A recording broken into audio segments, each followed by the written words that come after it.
মা ফাতেমা, ও আলী, ও হাসান হোসেন, এই মাত্র কোরআনে কারীমের আয়াত নাজিল হলো।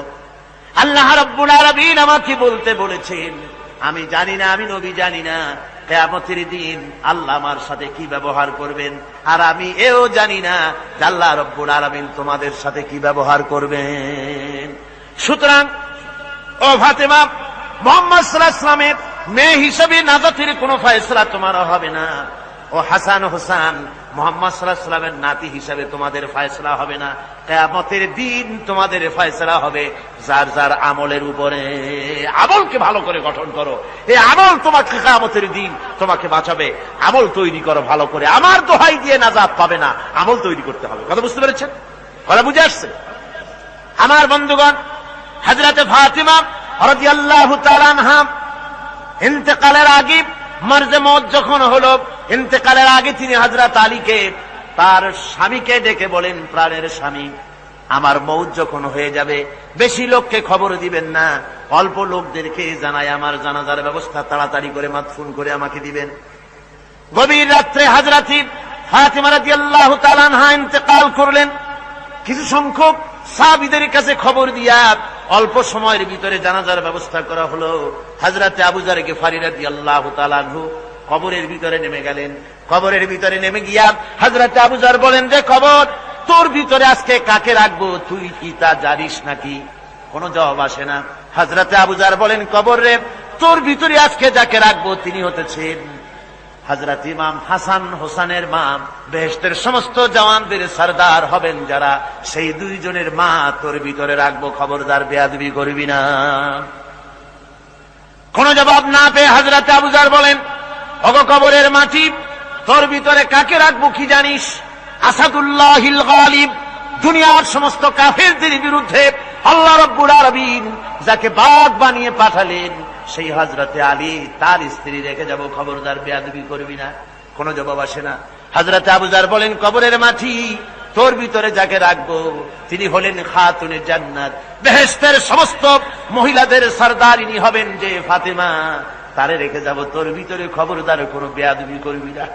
আবার হযরতে আবু যর বলেন, কবরের মাটি, তোর ভিতরে কারে রাখবো কি জানিস? তোর ভিতরে আজকে যাকে রেখে যেতেছি তিনি হলেন আখেরি জামানার পয়গম্বর, বিশ্বনবী জনাবে মুহাম্মদ রাসূলুল্লাহ সাল্লাল্লাহু আলাইহি ওয়াসাল্লামের কলিজার টুকরা মা ফাতেমাকে তোর ভিতরে রাখবো, খবরদার কবরের মাটি বেয়াদবি করবি না। কিতাবে এসেছে, হযরতে আবু যরকে ভারী শুনতে পেলেন, আওয়াজ এলো, কে যেন বলতেছে, রে আবু যর, আমি ফাতেমা কি চিনি না, হাসান হোসেনের মা কি চিনি না, আলীর স্ত্রী চিনি না, রাসূলের মেয়ে মা ফাতেমা কি চিনি না। আমল যদি ভালো হয় আমার ভিতরে, আমল ভালো নিয়ে যে আসবে শান্তিতে থাকবে, আর আমল যদি খারাপ হয় আমার ভিতরে, তার অবস্থা চূড়ান্ত হয়ে যাবে। আমার ভাইরা, আমার বন্ধুগণ, আমলের উপরে ভিত্তি করে কিয়ামতের দিন নাজাত হবে। আমল যদি খারাপ হয়ে যায়, কিয়ামতের দিন কেউ তাকে বাঁচাতে পারবে না।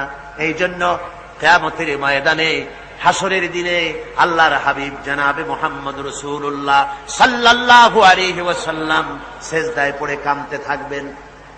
আল্লাহ রাব্বুল আলামিন বলেন, হাবিব রে, আপনি কাঁদেন কেন? আজকে তো আপনার কাঁদার দিন না, আমি আপনাকে মাকামে মাহমুদ দান করেছি, আমি আপনাকে কাউসার দান করেছি, আপনার আজকে সম্মানের দিন, মর্যাদার দিন, কাঁদেন কেন? আল্লাহর হাবিব বলবেন, রব্বুল আলামিন, মাকামে মাহমুদ পেয়েছি, কাউসার পেয়েছি, কান্দি এই জন্য আমি দেখতে পাচ্ছি আবার সামনে দিয়া ফেরেশতারা আমার উম্মতগুলি জাহান্নামের দিকে নিয়ে যায়।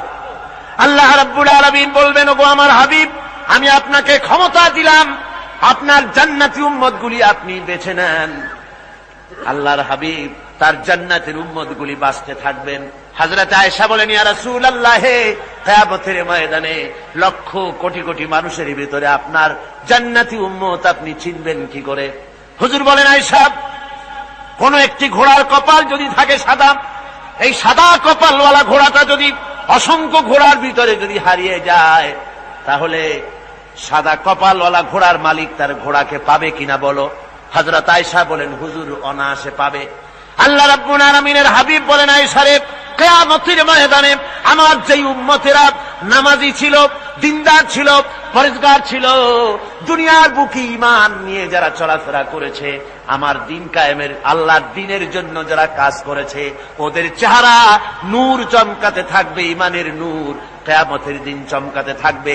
সেই ঈমানের নূর দেখে দেখে আমি আমার জান্নাতি উম্মতগুলি আমি বেছে নেব।